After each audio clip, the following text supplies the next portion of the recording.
Today we're talking about the attack plan for Iran. It's said that President Trump has approved this attack plan. These B-2 strategic attack plans are ready to go, and I'll use my experience from the F-15E. I flew in combat, and then I flew the F-16 on the Thunderbirds, and I'll talk to you about the weaponeering of the GBU-57 bunker buster bomb and what that attack plan would entail. We'll do a deep dive on the tech, how the mission would go down with the B-2 Spirits flying in at 40,000 feet over the desert and dropping multiple of these GBU-57s essentially in the same pinpoint spot. We're talking less than a meter of accuracy with the GPS is what's needed. I'll dive into how that mission will go down. These B-2 pilots have been training for this for decades. They've been training for this for their entire career. So when it comes to the skill of these pilots in dropping bunker buster bombs, really there's nothing like it. The US is the only one that has the GBU-57. So the fact that President Trump has approved this attack plan means it's on the table, it's ready to go, and these B-2 Spirit crews are prepping their aircraft likely as we speak. And the target for this GBU-57 would be Fordo. It's Iran's nuclear fortress. It's 300 feet below the earth, with said to have 200 feet of concrete. So when it comes to penetrating through this, the GBU-57, that massive ordnance penetrator, is going to drill down. It's going to drill, baby, drill through the same pinpoint hole and try to get down into that nuclear refinement facility and then explode once it enters the ceiling of that facility. And I've done weaponeering for over a decade flying the F-15E, and you can basically decide when the fuse explodes. So you do what's called a delayed fuse, and you allow that penetrator to go down into the bunker, delay the fuse, so you delay the explosion of the ordnance that's on that weapon, and then once it gets to the correct depth, kaboom, you explode the bomb. But this is going to take multiple bombs and likely multiple B-2s. So I'll dive into the strategy behind this attack plan and how it would likely go down. And I'll use my experience from being an F-15E combat fighter pilot and F-16 Thunderbird pilot. This is essentially the most high-stakes mission that's on the table in recent history. Picture this, it's a moonless night over Iran. A B-2 Spirit, it's a stealth bomber and likely invisible to every single radar that still exists inside of Iran. It glides in at 40,000 feet above the desert. It's carrying two 30,000-pound GBU-57 massive ordnance penetrators. This is the moment these B-2 pilots have been planning for their entire life. It's the most powerful non-nuclear bomb ever built. What's its mission? Drill down 300 feet into Fordo's nuclear bunker through likely 200 feet of concrete and then multiple layers of steel. This has been weaponeered by different weaponeer experts, different pilots that have sat and for hours decided how to get this bomb to punch through this massive mountain. Because Fordo is a nuclear bunker. It's a fortress of concrete and earth buried under an entire massive mountain.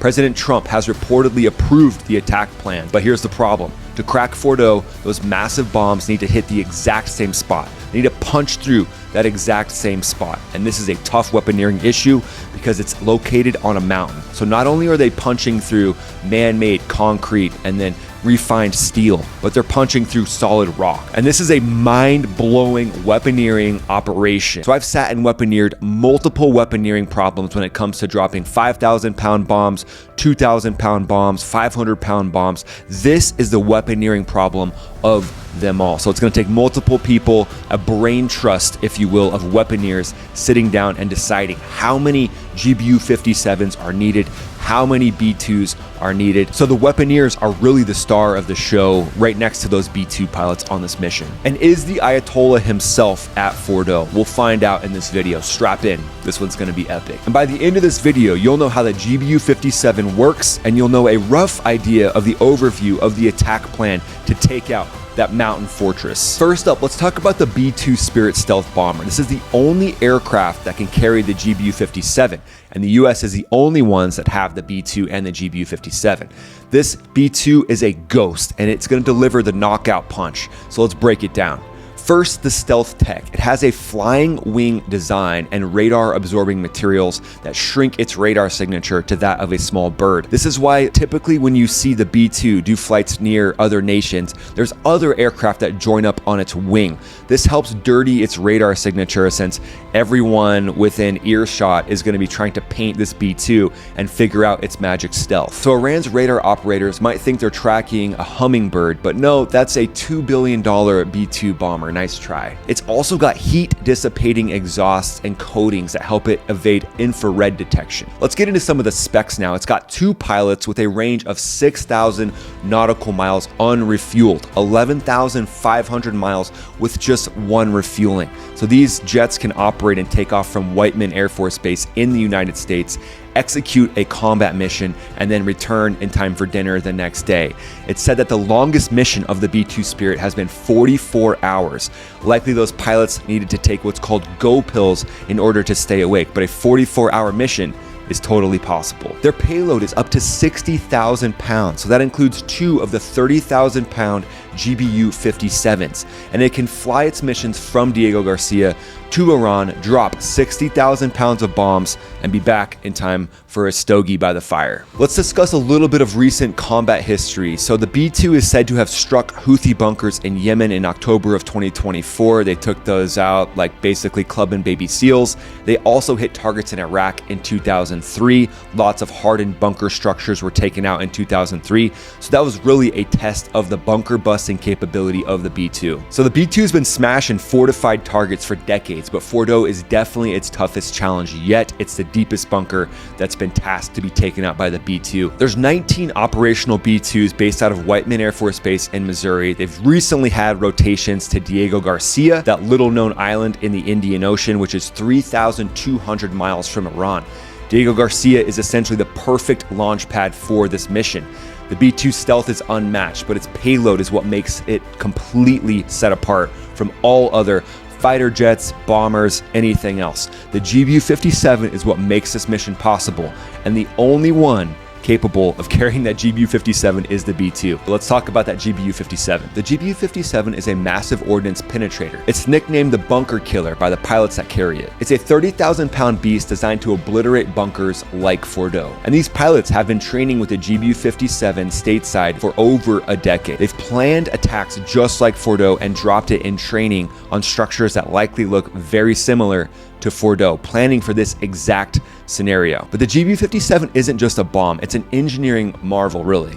Its job is to drill down through the toughest defenses, break through steel, concrete, earth, and then explode inside sensitive targets. And as it drills down and explodes, it delivers a devastating blast and a shockwave. But its structural weight, everything besides the warhead, is 24,000 pounds of high-strength steel and alloy casing. It's got fins and guidance systems, and it's designed to survive high-speed impacts and penetrate deep through the toughest materials on Earth. Its length is approximately 20 feet, and its penetration unclassified number is up to 200 feet of reinforced concrete or equivalent rock and earth. That 6,000-pound warhead, though, is definitely the punch. It's the crowd pleaser, if you will. 24,000 pounds of casing gets you down where you need to get to, and then that 6,000 pounds satisfies like no other.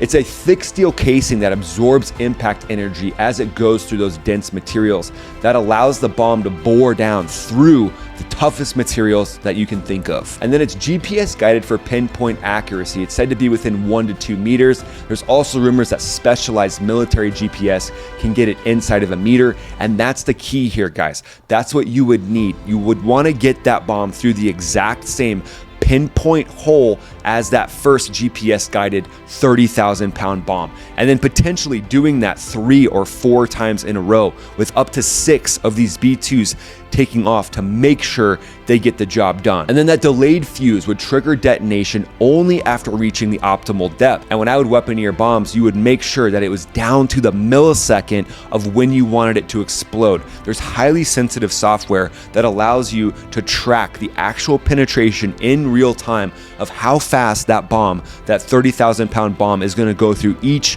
different material, because it's likely going to slow down more to get through concrete, and then it'll speed up more as it goes through earth, and maybe a thin layer of steel slows it down slightly as well. And this software is so sophisticated that it can take you through and walk you through exactly what you're going to face as a weaponeering expert, so that you can time the detonation of that fuse down to the 10th of a millisecond and make sure that it explodes where you need it to explode. So if you do all that heavy lifting, you get 6 B-2s into theater across the border of Iran. You want to make sure that every single one of those bombs counts and every single one of those bombs is doing exactly what it needs to do. And this GBU-57 is like the exclusive VIP on the guest list. No one else has it. It's only carried by the B-2 in the US. Heaviest weapon the F-35 could carry is likely the 2,000-pound bomb. And then you've got the F-15I in Israel that can carry a 5,000-pound bunker buster bomb. So some people have asked, why can't Israel do this? Well, the reason why is this. The heaviest bomb likely that Israel can take on and deliver into Iran is probably somewhere around 5,000 pounds. But let's get into the complex weaponeering of Fordo. So Fordo is a 300-foot deep bunker. It includes 200 feet of reinforced concrete with rebar steel throughout. It's high-density steel reinforced, and then it's got layers of steel mixed into that concrete. So that's the key. It's not just regular earth and rock, it's compacted earth and rock. So the single bomb limits of one GBU-57 is likely around 200 feet of concrete, but Fordo's layered defenses require that deeper reach. Yeah, so when they said it wasn't the deeper reach that mattered, they were lying. And then keep in mind, concrete, it's denser than earth, so it requires immense kinetic energy to crack through that concrete. And you really don't know until you actually get the weapon on target. So it would take very sensitive site exploitation to see what kind of damage is actually being done. That's why likely 6 B-2s would be involved in this mission, because the earth is going to absorb the impact of those 30,000-pound bombs. It's going to slow the penetration and disperse the energy. And that's why the double tap strategy from each B-2 is going to be so clutch. 2 GBU-57s must hit the same entry point in rapid succession. And the key is rapid succession, because after the hit, a lot of the earth is going to begin to fall back in and then complicate your problem again. You're gonna have to dig through the exact same material you just went through, because that first bomb is gonna blast through, let's say 100 to 200 feet of concrete. And then that's gonna create a crater and a fracture that now you're gonna have to get through. The second bomb will follow into the weakened path, penetrating deeper, likely 250 to 300 feet. So it's like using a jackhammer to start a hole, then a pile driver to finish it, except both happen to be 30,000-pound bombs. And that weaponeering precision is going to require sub-meter GPS accuracy to ensure the second bomb enters the first crater. Timing is critical. It's got to impact seconds apart, first bomb to second bomb, maybe even third bomb, fourth bomb, fifth bomb, sixth bomb. They need to hit in rapid succession to avoid debris interference. And that's why that advanced modeling with seismic and material density is so clutch. That predicts how concrete and earth reacts to each impact and how it will fold in on each other. Pentagon weaponeers have spent years simulating this exact scenario, down to the last cubic foot of concrete. And remember, earth layers are unpredictable. They may collapse in ways we don't know yet. And then the shock waves may not fully destroy the centrifuges. This is why multiple waves of B-2s may be required. So this is like rocket science meets demolition derby. It's insanely complex and there's no guarantees. And this exact scenario has been tested in the US at different bombing ranges. They've created replicas of Fordo. So hopefully the GBU-57 has proved it can actually penetrate through this type of thick concrete. The GBU-57 was built to crack mountains. It was built to go deep and satisfy in those hard to reach spots. But remember, nothing is a guarantee. Nothing is for sure going to happen. That's why real-time site exploitation is going to need to happen. Let's do a little bit of a deep dive into Fordo. It's Iran's nuclear crown jewel, basically the Dr. Evil layer of Iran. It's buried 300 feet under a mountain near Qom. It's a fortress of concrete and earth. It's designed to defy any attack, just like this GBU-57. So what's happening inside, and could the Ayatollah actually be there? It's built into a mountain with 200 feet of reinforced concrete and 100 feet of earth and rock. It houses uranium enrichment centrifuges, potentially for weapons-grade material. This is a supervillain layer. It's deep, it's dark, and it's got sharks with laser beams. It likely operates 24/7 with scientists and technicians running advanced IR-6 centrifuges. They stockpile enriched uranium, and it's guarded by elite Revolutionary Guard units. It's a possible research lab for weaponization. Fordo is a high-tech factory with armed guards and humming machines, and it's the epicenter for Iran's nuclear future. Even though it would be an epic plot to the next James Bond movie, it's highly unlikely that the Ayatollah himself is at Fordo, just due to its operational focus and its constant risk of attack. He's probably closer to to Iran, overseeing Fordo from a distance, but it would be symbolic for him to visit, and propaganda is definitely something that could take place in the future.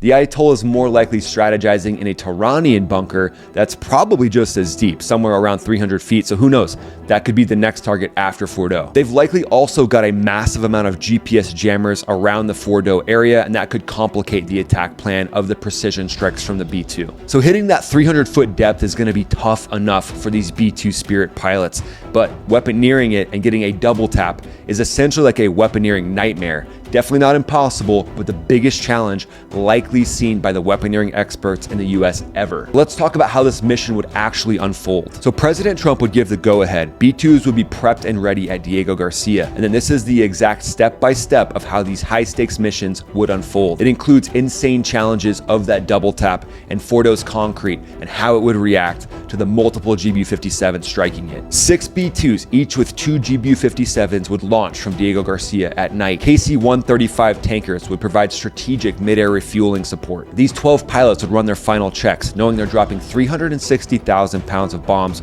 on the world's toughest target. Their flight path would be 3,200 miles, a route over the Indian Ocean which avoids hostile airspace. Their stealth tech keeps the B-2s invisible to Iran's weakened radar network. These bombers are phantoms of the night. They slip through while Iran's defenses are essentially blinded. US or Israeli cyber attacks would disable GPS jammers, and any remaining S-300 missiles would be taken out by F-35Is. F-35Is or drones would ensure air superiority continues, and they'd build on their air superiority that started in June of 2025. The battlefield's now set like a chessboard with these B-2s airborne, and the US has already taken out the Knights, the Rook.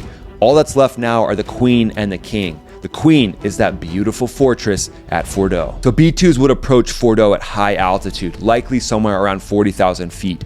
They would release GBU-57s in a tightly coordinated attack. Each B-2 must deliver those 2 GBU-57s into the same entry point, likely within seconds. So a coordination of when this would happen without radio chatter would be coordinated by the pilots prior to even stepping out to their jets. The first bomb's 24,000-foot casing would smash through 150 feet of concrete, fracturing it and creating a narrow crater. The second bomb would hit, using its 24,000 pounds to drill through the remaining concrete. Next, the third bomb strikes in and goes through that compacted earth, hopefully unveiling the roof of those centrifuges warehouse. And then the fourth through the 12th bomb would likely have a clear pathway going down into those centrifuge halls and doing work. But the GPS must align within 1 to 2 meters, and then the debris or dust from the first blast could potentially disrupt the follow-on weapons. It's like shooting a bullseye with a cannon, then doing it again before the smoke clears. That's why you need multiple B-2s, and they might even do 2 to 3 entry points with 4 to 6 bombs total that could maximize the tunnel's destruction. Weaponeering accounts for concrete's compressive strength, roughly 5,000 psi, and the Earth's variable density, using seismic models to predict its collapse.